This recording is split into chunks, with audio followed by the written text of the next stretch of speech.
Okay, in this video I'm going to discuss how to hide various sections. For instance, we're on our template here and we have a whole series of defaults up here.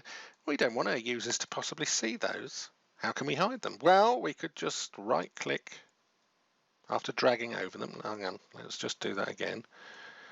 Just dragging across there, right click and select hide. Hidden. No one knows they're there. The only reason you can tell they're there is because they're between L and Q.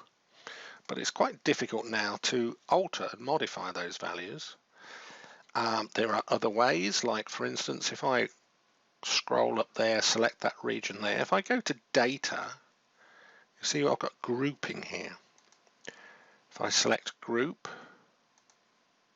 it now adds this slider. So now if I tick the slider down, you can see it's simplified the spreadsheet tremendously. And if I ever want to access that region again, I can just expand and contract, expand and contract. Very, very simple.